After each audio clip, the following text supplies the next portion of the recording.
ketemu lagi dengan saya Aziz Fauji. Pada kesempatan kali ini teman-teman, saya tidak akan lelah-lelah menyampaikan kepada teman-teman semua bahwa kita harus terus belajar kembali dan kembali belajar.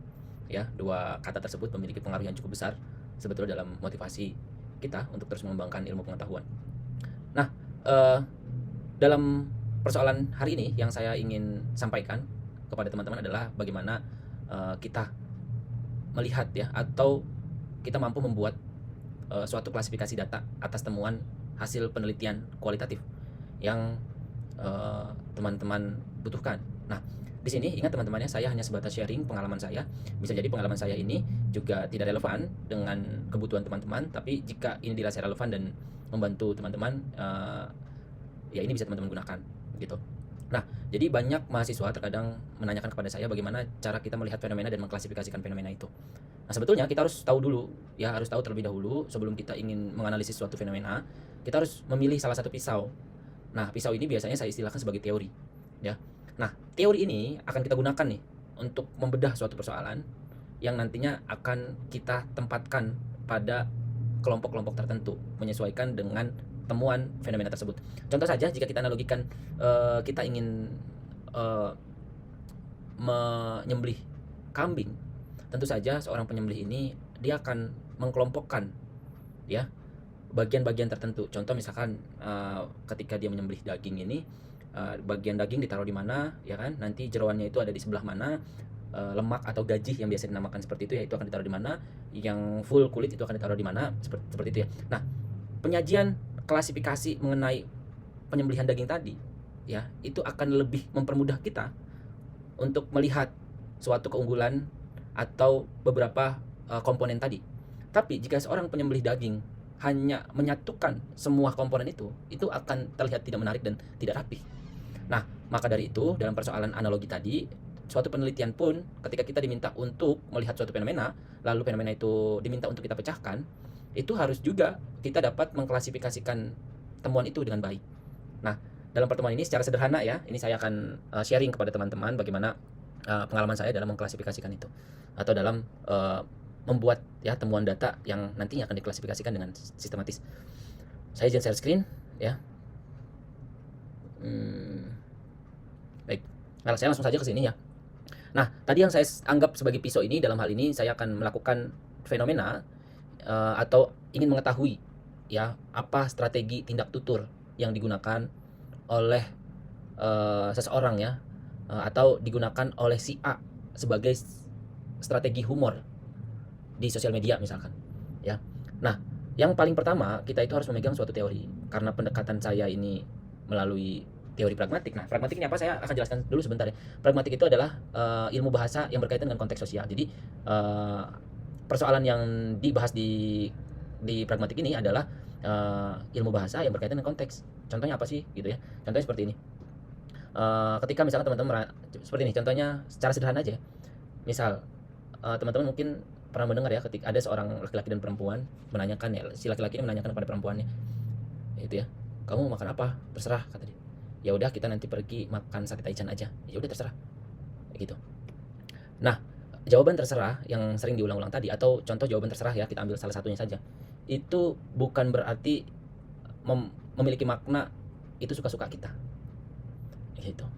Terkadang perempuan itu ingin kita mengerti apa yang dia inginkan. Jawaban terserah itu jika kitanya juga mengikuti apa yang kita inginkan, terkadang pilihan kita itu dianggap salah oleh perempuan. Tapi ya tadi ya, makna terserah itu ketika kita lihat dari konteks tuturan. Nah, ini konteksnya. Konteks tuturan itu yang melatar belakangi tuturannya. Bisa jadi seperti ini. Kenapa sih si perempuan itu ngomong terserah mulu gitu? Nah, bisa jadi si perempuan ini sebelum jalan dengan si laki-laki ini, sebelumnya mereka agak sedikit berantem lah. Jadi perempuannya bete. Nah, ketika diajak jalan itu jawabnya terserah mulu gitu. Nah, kadang ketika kita tentukan pun pilihannya dia nggak mau juga gitu. Nah, jadi pragmatik ini adalah ilmu bahasa yang berkaitan dengan konteks. Jadi bahasa yang disampaikan itu belum tentu maknanya sesuai dengan bahasa itu, atau artinya sesuai dengan kosakata itu. Bisa jadi memiliki potensi yang lain. Nah, itu ilmu pragmatik. Di dalam ilmu pragmatik ada dua strategi yang saya ingin sampaikan pada teman-teman, yaitu ada strategi tuturan. Strategi tuturan ini memiliki dua jenis, tuturan langsung dan tuturan tidak langsung. Nah, contoh tuturan langsung itu misalkan seperti ini, teman-teman. Contoh tuturan langsung ya. Saya tidak suka denganmu. Nah, ketika seseorang itu ingin menyampaikan bahwa dia tidak suka, ya langsung berbicara saja dengan apa adanya. Tapi tuturan tidak langsung ini, kemasan atau penyampaiannya itu bisa disampaikan secara tidak langsung, atau maksudnya itu harus ditelaah lebih jauh, ya. Tuturan tidak langsung contohnya untuk mengungkapkan rasa tidak suka itu bisa jadi seseorang itu menyampaikan seperti ini.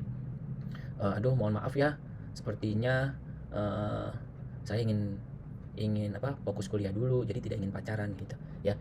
Nah, fokus kuliah mungkin bisa jadi, ya ini berpotensi ya, bisa jadi itu adalah alibi untuk penolakan seorang perempuan yang sedang ditembak oleh bukan pasangan ya, oleh laki-laki gitu. Kan bisa jadi, atau bisa saja seorang perempuan itu mengungkapkan, mohon maaf saya tidak suka denganmu, misalkan gitu ya, cukup, tidak usah beralibi dengan ini, dengan itu gitu. Nah, itu perbedaan tuturan langsung dan tidak langsung dalam konteks strategi tuturan yang di poin A ini. Terus ada jenis tindak tutur, ya jenis tindak tutur ini banyak ya, ada 5 jenis tindak tutur. Ada asertif, ada deklaratif, ada direktif, ada ekspresif komisif. Sederhananya, ini saya karena tidak fokus pada materi, saya hanya menjelaskan singkat saja ya mengenai materi ini. Saya akan lebih fokus bagaimana cara kita menganalisis atau mengklasifikasikan suatu temuan. Nah, asertif misalkan, asertif ini jenisnya adalah memberikan informasi. Jadi tuturan yang memberikan informasi, sebatas memberikan informasi saja. Misalkan seperti ini, hari ini telah turun hujan. Nah, itu kan informasi, ya kan? Menyatakan suatu informasi. Nah, informasi ini, teman-teman, dapat berkaitan pada persoalan menginformasikan saja, berbeda dengan deklaratif. Coba kita lihat di poin kedua. Deklaratif ini adalah menyatakan sesuatu yang dapat merubah status. Contohnya seperti ini. Jika misalkan di dalam kelas ya, itu teman-teman membutuhkan ketua kelas, lalu kalian sedang berdiskusi siapa yang layak untuk menjadi ketua kelas. Lalu teman-teman menemukan ya siapa seseorang yang layak itu. Akhirnya salah satu orang mendeklarasikan. Dengan pertimbangan saya, karena saya kenal si A ini orangnya baik juga, jujur, terus juga emang dia bertanggung jawab dan lain-lain lah gitu ya.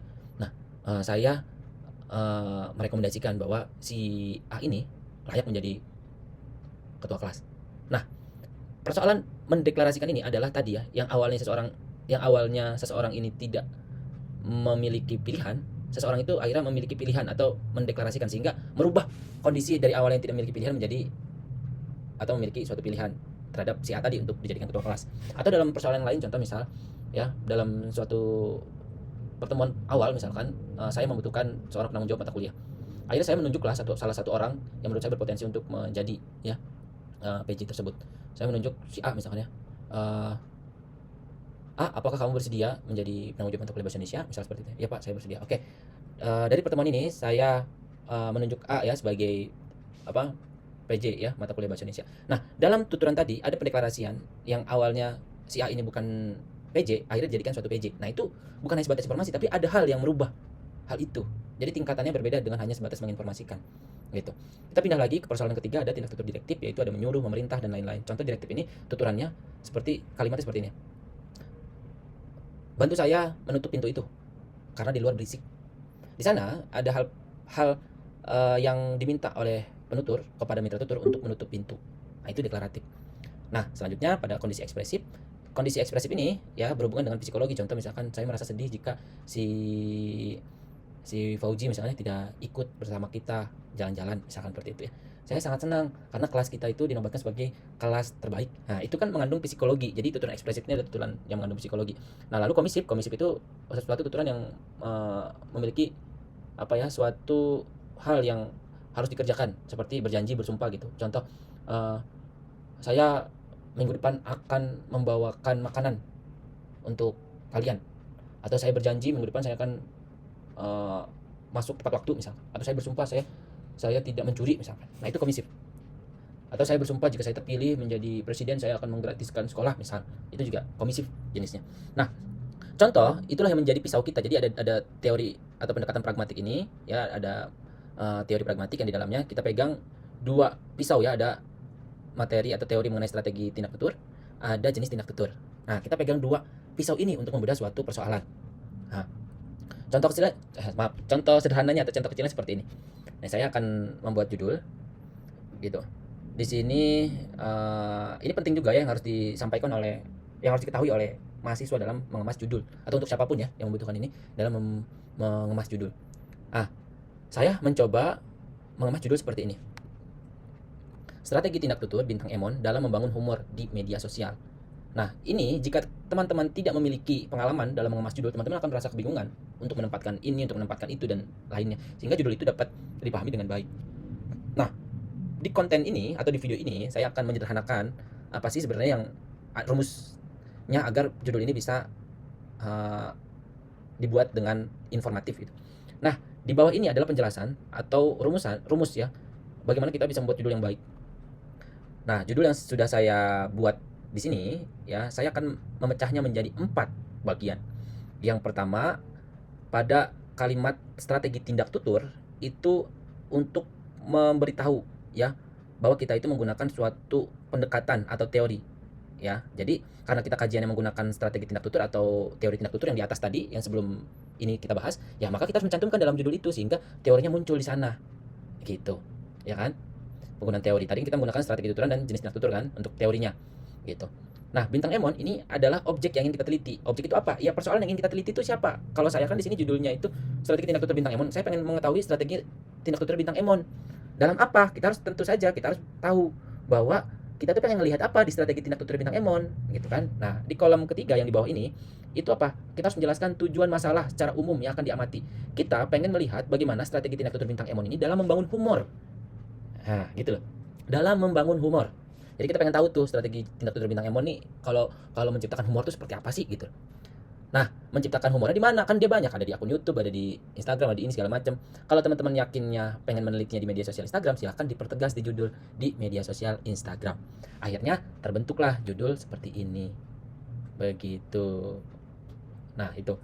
Nah, ini rumusnya. Itu teman-teman. Nah, ini rumusnya. Gitu. Nah, kenapa saya pecah-pecah seperti ini? Agar teman-teman lebih mudah dalam memahami atau mengetahui alur pembuatan judul. Nah, judul yang saya gunakan ini adalah judul penelitian-penelitian kualitatif, tidak jauh model-modelnya seperti ini dalam menentukan judul. Ya, dan itu pun berdasarkan pengalaman saya. Gitu. Oke, kita contohkan lagi. Contoh judul yang kedua. Saya membuat judul seperti ini. Saya akan coba berikan tanda dulu.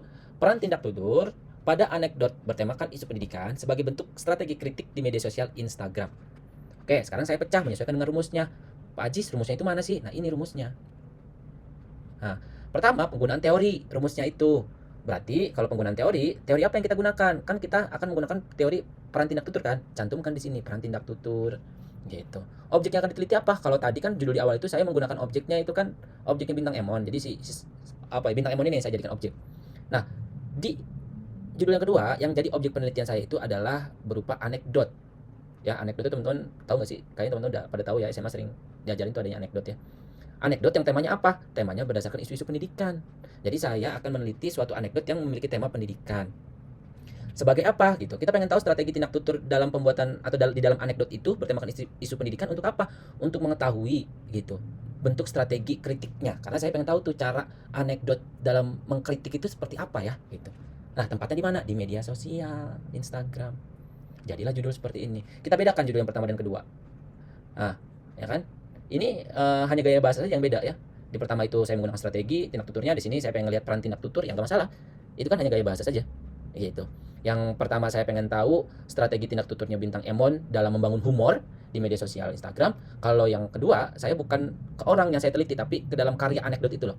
Jadi saya pengen tahu strategi tindak tutur atau peran tindak tutur pada anekdot ini yang bertemakan isu pendidikan sebagai bentuk atau sebagai strategi kritik. Jadi saya pengen tahu gitu loh. Anekdot ini dalam menyampaikan kritik itu strategi secara tuturannya gimana sih di media sosial. Gitu. Gitu ya. Nah, saya harap setelah teman-teman mengetahui ini atau mendengarkan ini, teman-teman bisa dengan mudah membuat judul yang menarik dan sistematis. Gitu ya. Oke, kalau teman-teman sudah tahu teorinya, terus juga teman-teman sudah tahu cara membuat judul itu seperti apa, sekarang saya akan membantu teman-teman dalam mengklasifikasikan datanya atau mengumpulkan data dengan format yang menurut saya cukup lengkap ya. Nah, di sini teman-teman bisa lihat saya sudah memberikan judul ini cara klasifikasi data yang bentuknya gambar. Contoh tadi kan saya itu memberikan judul strategi anekdot ya. Strategi tindak tutur di anekdot bertemakan isu pendidikan itu sebagai bentuk kritik sosial kan. Nah, saya karena itu dari Instagram ya bentuknya anekdot itu gambar, ya saya harus menganalisis gambar satu-satu dari feed Instagram itu. Gitu. Contoh misalkan, ini data pertama, ya kan? Data pertama kita, jadi di sini tabelnya udah jelas ya, ada nomor, ada data, ada link sumber atau tautan, ada tuturan pada data. Tuturan pada data itu maksudnya kalimat yang ada dalam anekdot itu atau dalam gambar ini. Terus konteks tuturan. Nah, konteks tuturan yaitu yang melatar belakangi ya, kenapa persoalan ini terjadi. Strategi tuturan ada, jenis tindak tutur ada. Nah, ini saya jelaskan dulu ya. Nah, ini format yang biasa saya gunakan untuk mengklasifikasikan temuan terhadap fenomena yang saya sedang amati. Contoh misalkan saya menemukan postingan yang pertama. Ya, kita harus ambil tangkapan layarnya dengan jelas, terus sumbernya ini perlu karena kita harus transparan ya, data itu dari mana ya, harus dicantumkan linknya di sini. Nah, yang kedua, tabel yang selanjutnya ini ada tuturan pada data, berarti tuturan ini adalah isi di dalam gambar tersebut tuh kalimatnya ada apa di sana. Silakan ditulis di sini. Terus konteks tuturan. Nah, kalian ingat karena pragmatik itu adalah ilmu bahasa yang berkaitan dengan konteks, maka kita perlu menjelaskan konteks kenapa tuturan ini dapat terjadi. Nah, saya bacakan tuturannya atau teksnya yang ada dalam gambar tersebut. Jika disuruh katrol nilai, buat apa siswa ujian? Teman-teman tahu nggak sih katrol nilai itu apa? Katrol nilai itu membesarkan nilai. Contoh, orang ini nilainya B awalnya, terus jadi A gitu, karena ada tekanan dari sekolah atau dari orang tua siswa itu agar anaknya itu tidak dapat B misalnya atau dapat C gitu, dinaikkan gitu. Itu mengkatrol. Nah, kenapa tuturan ini ada atau kenapa isu ini ada? Nah, secara konteks sosial, di sini saya menjelaskan ya bahwa banyak guru di sekolah yang memberikan nilai tidak sesuai dengan kemampuan siswanya, mengatrol nilai gitu. Ya, jadi di sana banyak yang terjadi, guru memberikan nilai yang cukup baik padahal nilainya itu bisa jadi ada di bawahnya gitu, atau nilai yang bukan sesungguhnya gitu, yang harus C misalkan dapat A. Nah, ini konteksnya. Makanya ada gambar siswa memberikan poster ya seperti itu gitu. Nah, teman-teman bisa baca ya, persoalan yang kedua juga teman-teman bisa baca, tinggal teman-teman lanjutkan membaca saja. Terus strategi tuturan, karena tadi kita menggunakan strategi tuturan itu, maka data ini kita cari tahu strategi tuturannya pakai apa, tuturan langsung atau tidak langsung. Kalau saya di sini menentukan strategi tidak langsung. Ya. Tindak tutur langsung, bukan tidak langsung. Kalau di sini saya mengklasifikasikannya bahwa data ini masuk ke dalam tindak tutur langsung. Kenapa? Langsung karena dia menyampaikan langsung, tidak bertele-tele, tidak kesana kesini, langsung gitu ya. Langsung menjelaskan persoalan katrol nilai itu dan menjelaskan untuk apa mereka ujian gitu jika nilainya dikatrol. Nah, terus jenis tindak tuturnya, jadi poster ini masuk dalam jenis tindak tutur apa? Nah, kalau saya di sini menjelaskan bahwa poster tersebut atau anekdot tersebut masuk dalam tindak tutur asertif. Kenapa asertif? Karena dia hanya sebatas menyampaikan suatu persoalan saja. Gitu. Nah, fungsinya, nah itu harus ada ya fungsinya. Ini penting nih. Ini saya berikan tanda dulu. Fungsinya untuk apa? Fungsi itu ya berfungsi untuk apa asertif itu? Kalau saya di sini menjelaskan bahwa fungsinya itu untuk menginformasikan. Ya, kan siswa itu memegang poster itu untuk menginformasikan untuk apa sih gitu. Siswa ujian kalau ujung-ujungnya dikatrol gitu. Padahal guru pun banyak tekanan gitu. Ya, mengatrol nilai itu kadang dari sekolahannya biar nggak ada yang jelek nilainya, atau dari orang tua siswa itu sendiri. Nah, ini data yang kedua, teman-teman bisa lihat ya. Semua tabelnya sudah terisi, artinya ini klasifikasi data kita sudah mulai rapi. Nah, ini hanya sebatas contoh. Anggaplah data ini ada 35 data ya. Nanti kita akan bisa menghitung lebih condong mana nih strategi yang sering digunakan. Dalam strategi tuturan misalkan ada dua ya, ada tindak tutur langsung dan tidak langsung. Lebih banyak mana mereka menggunakan anekdot ini menggunakan strategi tuturan? Apakah langsung, apakah tidak langsung? Nanti kita berbicara by data gitu. Nah, nanti jenis tindak tutur juga sama. Jenis tindak tutur kan tadi dijelaskan dalam teori jenis tindak tutur itu ada 5. Nah, bisa jadi ketika kita amati gitu, ada jenis yang kosong. Contoh jenis komisif itu tidak ada, yang gak jadi persoalan. Nah, kita fokus ke jenis-jenis yang ada aja. Contoh misalkan di dalam penelitian ini nanti akan condong, atau di dalam fenomena anekdot ini contoh yang lebih condong direktif karena lebih banyak menyuruh gitu, atau meminta gitu. Misalkan meminta siswa agar bisa lebih baik secara moral misalkan gitu ya anekdotnya. Itu kan meminta. Nah, nanti kita tinggal klasifikasikan aja, atau kita tinggal himpun ya seberapa banyak klasifikasi dari teori itu. Contoh misalkan asertif misalkan 10, deklaratifnya ada 10, direktifnya ada 15. Nah, berarti kan yang lebih condong digunakan strateginya direktif ya, karena paling banyak gitu. Nah, ini penyajian untuk bentuk gambar. Tapi kalau untuk bentuknya video, seperti teman-teman kajiannya misalkan pengen menganalisis fenomena di YouTube atau fenomena sosial yang berupa wawancara ya, atau fenomenanya berupa video gitu. Menyajikannya seperti ini ya. Dialognya mana yang termasuk ke dalam jenis atau strategi tindak tutur itu disampaikan seperti apa di sini, menit keberapa, konteksnya itu seperti apa, strateginya masuk kemana, dan jenis tindak tuturnya masuk kemana dengan fungsi yang menjelaskan untuk apa gitu, fungsinya untuk apa gitu. Ya, jadi kalau di sini hanya berupa penggalan-penggalan kalimat saja atau penggalan percakapan yang bisa tergambar untuk mengklasifikasikan kemana penggalan wawancara itu difokuskan gitu. Akan tetapi kita harus tahu dulu dalam podcast itu, misalkan teman-teman pengen tahu strateginya si Ferry Irwandi misalkan dalam hal apa misalnya, berarti kan kita fokus pada bagaimana Ferry Irwandi ini strateginya berbicara. Jadi jangan sampai nanti fokusnya ke bagaimana cara si Raditya Dika ya, tapi bagaimana fokus ke bagaimana cara Ferry Irwandi. Maka di sini saya yang berikan tanda merah ke Ferry Irwandi ya, bukan ke Raditya, karena kita fokusnya pada strateginya si Ferry Irwandi dalam menggunakan strategi tuturan itu gitu. Nah, ini cara klasifikasi data dalam bentuk video. Tapi ada tapinya nih, kalau yang bentuk video teman-teman harus ada transkrip. Nah, di sini bukti transkrip video Nah, di sini ya. Nah, jadi kalau di sini tuh bukti transkrip video itu, nah saya kan di sini sudah jelaskan. Ada hal yang terlampir, transkrip wawancara secara utuh atau tadi ya transkrip video. Nah, di bawah ini teman-teman lampirkan bentuk keseluruhan dari wawancara itu, dari awal dari dia salam sampai dia penutup itu ditranskripkan. Karena harus ada data ini gitu ya. Makanya di sini saya sudah jelaskan ada lampiran transkrip wawancara. Terus di sini juga ada link YouTube-nya. Link YouTube cukup satu ya di sini karena kan nanti kadang temuannya banyak. Satu konten itu biasanya temuannya banyak. Judul podcastnya apa misalnya gitu. Nah, baru di data ini teman-teman fokus mengklasifikasikan aja penggalan-penggalan wawancara itu dari transkrip video yang utuh ini. Yang udah teman-teman kemas di sini. Kalau di sini kan saya belum ada karena saya nggak buat transkripnya. Karena saya pengen fokus menjelaskan bagaimana penyajian datanya aja, bukan transkripnya gitu ya. Kalau transkrip teman-teman ngerti lah. Transkrip itu tadi menjelaskan data secara utuh. Bukan menjelaskan ya, mengetik ulang wawancaranya itu secara utuh dari pembukaan sampai penutupan. Nah, di bagian data teman-teman fokus mencari persoalan yang menurut teman-teman itu bisa atau termasuk dalam strategi tuturan tadi. Gitu. Nah, saya pengen ngasih pesan teman-teman, sebelum teman-teman membedah suatu fenomena atau pengen mengklasifikasikan data, seorang yang akan mengklasifikasikan data itu harus memahami teorinya dulu. Harus paham tuh materi tadi tuh mengenai pragmatik, strategi tindak tutur, dan juga materi jenis tindak tuturnya. Ya, ini kan saya cuma ngasih contoh ke situ ya, teman-teman nanti jika ada persoalan yang lain berarti kan teorinya pakai teori yang lain. Nah, artinya teman-teman harus paham itu dulu sebagai senjata atau pisau teman-teman dalam membedah suatu fenomena. Baru kalau teman-teman merasa sudah paham di situ, silahkan dibedah tuh datanya, dicari tuh datanya menyesuaikan atau yang sesuai dengan teori tadi. Jadi kalau teman-teman yang nggak tahu, bingung nanti. Bingungnya apa? Nanti teman-teman nyari data aja tapi nggak tahu itu masuk apa enggak. Ataupun ketika dicari menurut teman-teman masuk tapi nyatanya nggak masuk karena teman-teman nggak paham teorinya. Karena kan kita fokus pada teori. Gitu. Gitu ya. Saya rasa itu teman-teman. Semoga ini bermanfaat.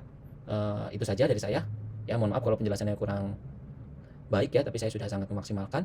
Jika ada pertanyaan bisa hubungi saya secara langsung atau bisa memberikan komentar di video ini. Terima kasih. Assalamualaikum warahmatullahi wabarakatuh.